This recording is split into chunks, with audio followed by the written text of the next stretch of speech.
తమ్ముడు హాయ్ అండి, అందరూ బాగుండాలి, అందరిలో నేను ఉండాలి.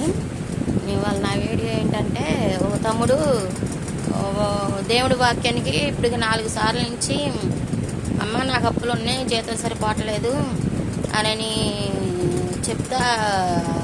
అది ఇంగ్లీష్లో రాస్తే నాకు తెలియదు, తెలుగులో రాస్తున్నాడు.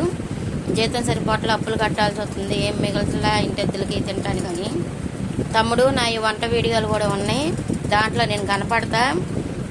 నీ పేరన్నా రాసి దాంట్లో పెట్టు, వాక్యం వీడియోలో నీ పేరన్నా రాసి పెడితే నేను అప్పుడు నీ పేరు పెట్టి ప్రార్థన చేస్తాను.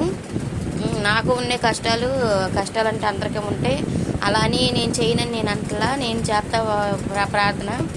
మాకు ఇప్పుడు ఉపవాసాలు జరుగుతున్నాయి ఈ నెల రోజులు. మీరు నా వంటల వీడియోలు చూసి నీ పేరు చెప్తే పేరు పెట్టి నేను రోజుకు 3-4 సార్లు చేస్తా ప్రార్థన. అందుట్లో జ్ఞాపకం చేసుకుంటా నీ అప్పుల గురించి. మీ పేరు చెప్పండి. బాయ్ అండి, అందరూ బాగుండాలి, అందుట్లో నేను ఉండాలి.